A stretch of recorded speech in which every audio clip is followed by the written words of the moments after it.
Historia Belgradu jest bardzo długa i trwa ponad 7000 lat. Na tym terenie od VI do IV tysiąclecia przed naszą erą zamieszkiwała ludność kultury Winka. Według naukowców być może są oni autorami najstarszej formy pisma.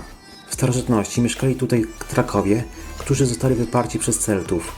Następnie pojawili się tutaj Rzymianie. Po nich napłynęły tu różne plemiona barbarzyńskie. Pojawili się tu m.in. Hunowie. Istnieje legenda, że wódz Hunów, Attila, pochowany jest na terenie twierdzy Kal-Magdan. W wiekach VI-VII naszej ery na ten teren napłynęli Słowianie, którzy zostali tutaj do obecnych czasów. W średniowieczu miasto zostało zdobyte przez Węgrów. W 1521 roku należący wtedy do Węgier Belgrad został zdobyty przez Turków i poza krótką przerwą w XVIII wieku pozostała w ich władania do 1878 roku. Wtedy stał się stolicą niepodległej Serbii. Przed uzyskaniem niepodległości w XIX wieku miało miejsce kilka powstań Serbów przeciwko panowaniu osmańskiemu. Obszar twierdzy Kal-Magdan ze względu na swoje strategiczne położenie na wzgórzu i w rozwidleniu rzek od najdawniejszych czasów pełnił funkcje obronne. Miasto Belgrad w historii było zdobywane ponad 40 razy. Nazwa miasta pochodzi z języka serbskiego i oznacza Białe Miasto. Jest to nawiązanie do białych murów fortecy. Teren tej twierdzy jest bardzo duży i na jej obszarze znajduje się park. Wstęp jest bezpłatny, jedynie do niektórych obiektów, np. studni rzymskiej, czy do niektórych wież należy kupić bilety.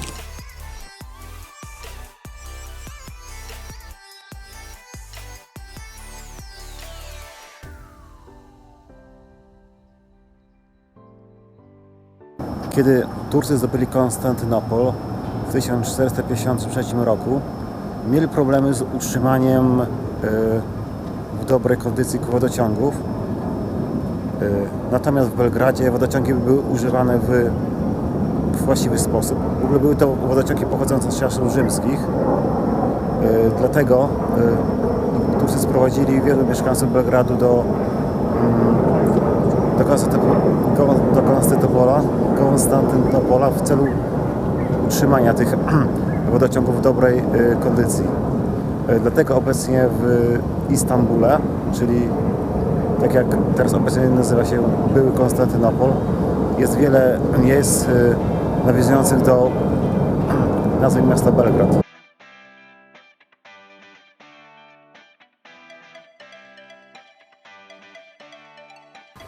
Za mną znajdują się mury obrony twierdzy Kal-Magdan. Co ciekawe, można tutaj zobaczyć pewnego rodzaju warstwowanie. Na dole znajduje się mury zbudowane w czasach rzymskich, z kolei wyżej w czasie średniowiecza przez Serbów, a z kolei najwyżej znajdują się mury, które były zbudowane za czasów Imperium Austriackiego. Po drugiej stronie rzeki znajdują się tzw. splaw, czyli kluby nocne zlokalizowane na barkach. Życie nocne zaczyna się tam po godzinie 23.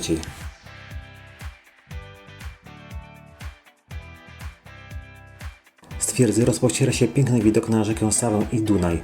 Jest to wyśmienite miejsce, aby podziwiać zachód słońca.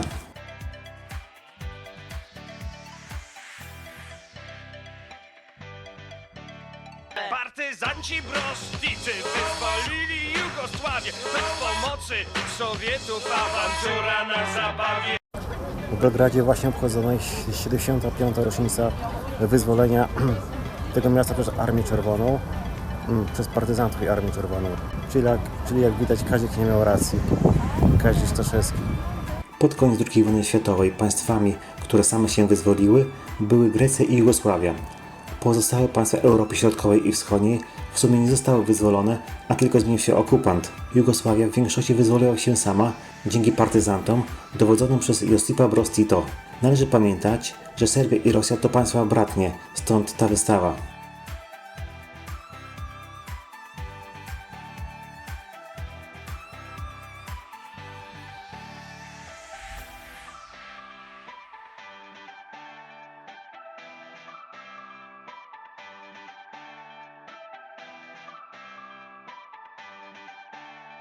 Kosamcice Venac to jeden z najstarszych obszarów w mieście. Określany jest m.in. jako belgradzki Montmartre. Znajduje się tutaj wiele kawiarni, winiarni i tym podobnych lokali.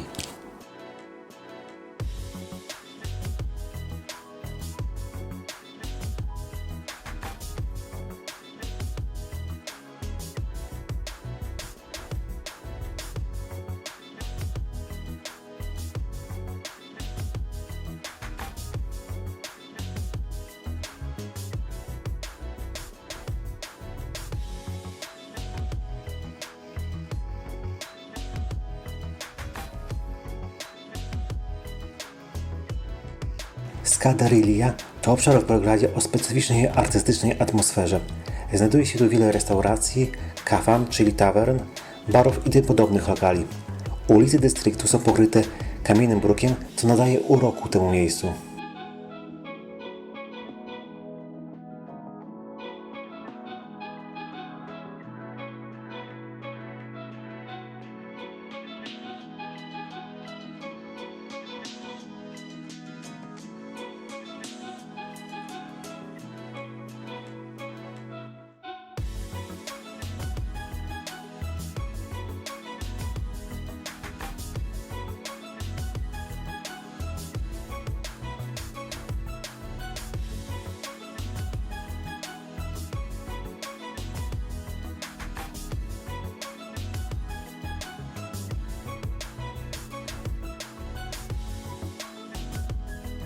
Za mną możecie Państwo zobaczyć cerkiew Świętego Sawy. W ogóle Święty Sawa był mnichem, który doszedł do rangi patriarchy i dzięki któremu serbski kościół prawosławny stał się niezależny. W ogóle żył on w wieku XII i XIII.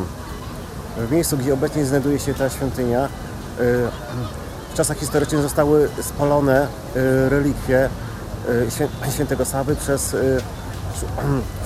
żołnierzy Imperium Ottomańskiego. Następnie na tym miejscu powstała cerkiew, która została spalona. W wieku XX, a dokładnie w roku 1935 powstała idea, aby odbudować tę świątynię i jak widać ta budowa trwała ponad 80 lat. W ogóle w trakcie tej budowy, w czasie wojny, teren tej świątyni był używany jako parking przez Niemców. Później w czasie Tito obszar świątyni był używany jako magazyn. Dopiero w latach 80. wznowiono budowę świątyni. Świątynia ta jest ciągle w budowie. Planuje ją się oddać do użytku w ciągu najbliższych kilku lat. Większość oczywiście już została wykończona. W ogóle warto tam odwiedzić freski, które znajdują się w podziemiach. Ta jest jedną z największych cerkwi na świecie. Bodajże jest druga po cerkwi w Moskwie. Może pomieścić aż 10 tysięcy wiernych.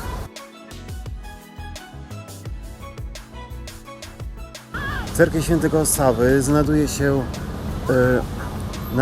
w dzielnicy Vracar, która jest najwyższym punktem dolnego miasta Belgradu.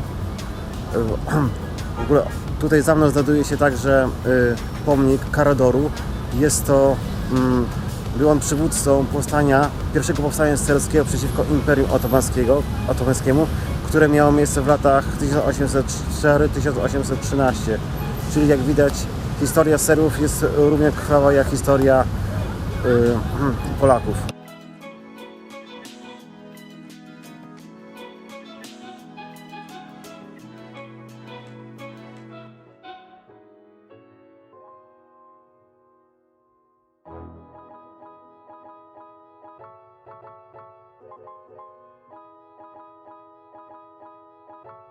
Za mną możecie Państwo zobaczyć budynek, który został zbombardowany przez NATO w roku 1999. Został on pozostawiony na pewnego rodzaju pamiątkę. W ogóle była to siedziba pewnej instytucji medialnej, jakaś coś w stylu agencja telewizyjna, która w sumie też pełniła rolę pewnej propagandy Miloszewicza. A z kolei tutaj znajduje się pomnik poświęcony osobom, którzy zginęli w tym bombardowaniu. Jest to około 15 osób. 15 nazwisk znajduje się na tym memoriale. Bombardowania Belgradu przez NATO miało na celu zmuszenie władz serbskich do zaprzestania interwencji na terenie Kosowa, ponieważ na terenie Kosowa mieszkają głównie Albańczycy, aczkolwiek byli oni nacją napływową i pierwotnie teren Kosowa powinien należeć do Serbii, aczkolwiek w obecnym czasie 90% Kosowa to są Albańczycy. Prowadzili oni walkę z wojskami serbskimi.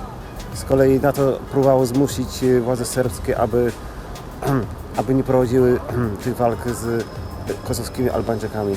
Tutaj jestem częściowo w błędzie. Kto ma większe prawo do Kosowa? W sumie dla Serbów to ziemia, na której miała miejsce ważna bitwa w ich historii. Bitwa na Kosowym Polu w 1389 roku. Jednak Albańczycy na tej ziemi byli wcześniej. Jednym z miejsc, które warto odwiedzić w Belgradzie, jest Tasimajdan Park.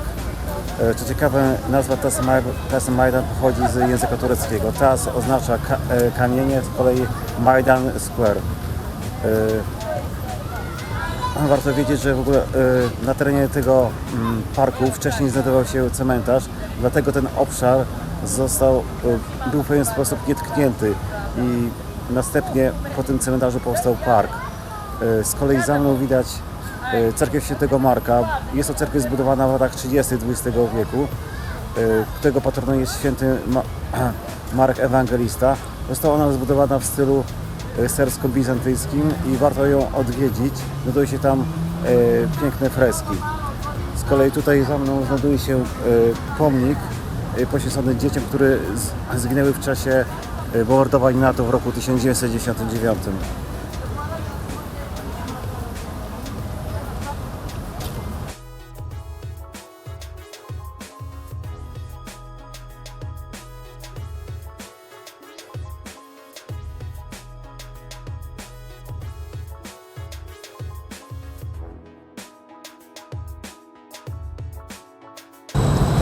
Za mną możecie Państwo zobaczyć pomnik poświęcony bohaterom Serbom, którzy zginęli w bitwie pod Kajmakalan w roku 1916.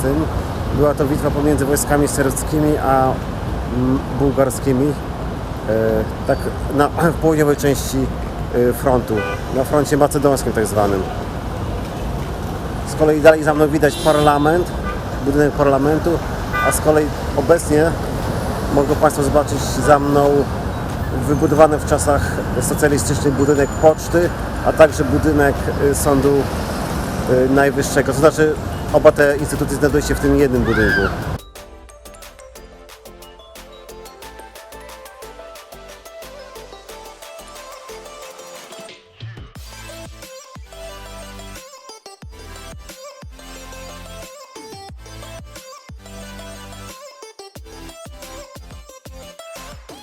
Za mną możecie Państwo zobaczyć budynek parlamentu Serbii. Został on zbudowany w pierwszej połowie XX wieku, a dokładnie został ukończony w roku 1938. Jest zbudowany w stylu neobaroku. Przed budynkiem znajdują się dwie rzeźby, tak zwane, nie wiem, można powiedzieć, osoba grająca z koniem. Jest to związane z rzeźbiarzem, który nie darzył szacunkiem lidera ówczesnej Jugosławii, dlatego ukazał go w takiej pozie. Lider ten w tym czasie miał ciągoty takie dyktatorskie.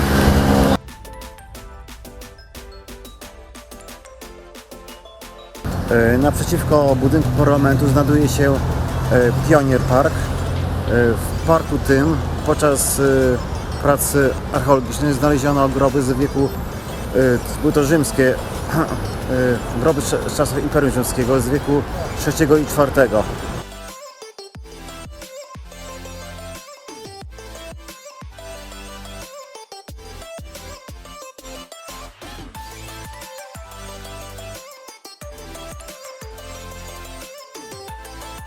Znajduje się w Students Park. Jest to park, w czasie którego znajduje się różnego rodzaju budynki uniwersyteckie, inne placówki naukowe. W czasach, kiedy obszar ten był okupowany przez Imperium Osmańskie, teren tego parku pełnił rolę cmentarza. Jest to taka oaza spokoju w centrum wielkiego miasta.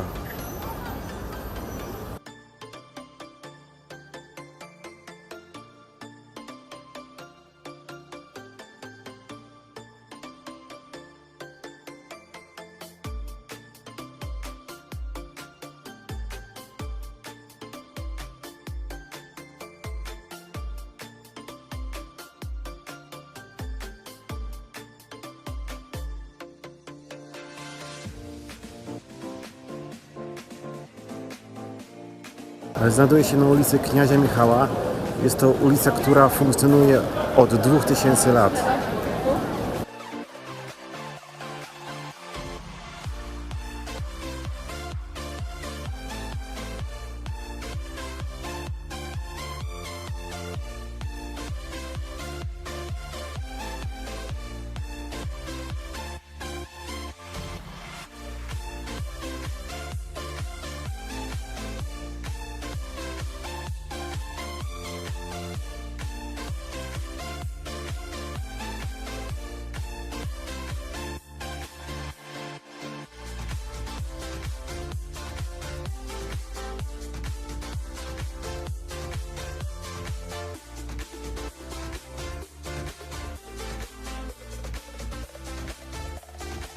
Widzą teraz Państwo główny plac stolicy Serbii. Jest to Plac Republiki. Znajduje się na nim pomnik księcia Mihailo Obrenovicia. Był on inicjatorem Ligi Bałkańskiej, która walczyła przeciwko Imperium Osmańskiemu. Przy tym placu zlokalizowane jest m.in. Muzeum Narodowe i teatr o ponad 150-letniej tradycji. Podczas prac archeologicznych na tym placu znaleziono wiele artefaktów, m.in. z czasów rzymskich i ze średniowiecza.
Za mną znajduje się pomnik cara Mikołaja II. Jak widać, związki Serbii z Rosją są bardzo bliskie i to od dawna. Od ponad 100 lat, a nawet i więcej. W czasie wojen, pod koniec XIX wieku i na początku XX zostały wysyłane specjalne takie korpusy ekspedycyjne z Rosji, aby pomóc Serbii w walkach z różnymi rodzajami wojskami.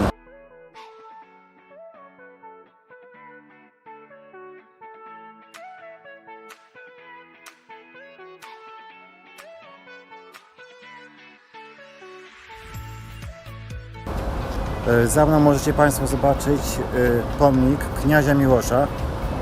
Jest to chyba ojciec kniazia Michała Obranowicza. Jest to postać, kniaź Miłosz, jest to postać XIX wieku. A z kolei obecnie za mną ten wieżowiec w sumie jest dobrym punktem widokowym, z czego się orientuję, nie ma tam dostępu dla turystów. W pobliżu tego placu, gdzie się znajduję, można zauważyć budynki zbombardowane przez wojska NATO w 1999 roku.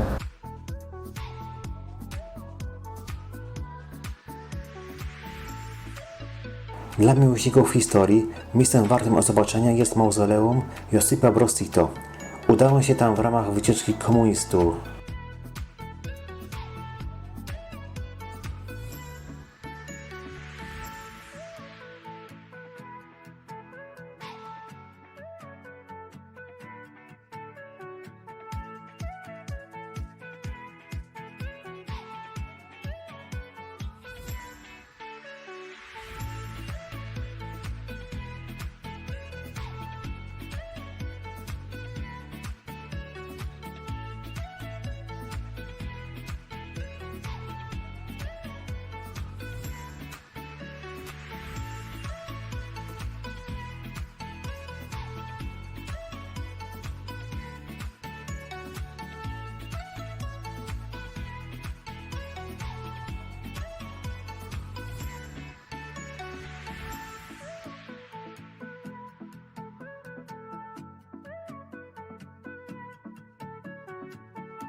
Zemun to obecnie dzielnica Belgradu, która jako odrębne miasto od 1739 roku do I wojny światowej należał do Austro-Węgier i był miejscem granicznym z Imperium Osmańskim. Obecnie znajduje się w dzielnicy o nazwie Zemun. Było to w ogóle całkiem oddzielne miasto do roku 1934. Występuje tu budowa całkowicie inna niż w samym Belgradzie. Jest tutaj wiele budynków z okresu Imperium Austriackiego. Jedną z ciekawszych miejsc do odwiedzenia jest wieża Gorados, zbudowana pod koniec XIX wieku. Ku pamięci m.in. Jana Hunediego, aczkolwiek jest wiele teorii na ten temat.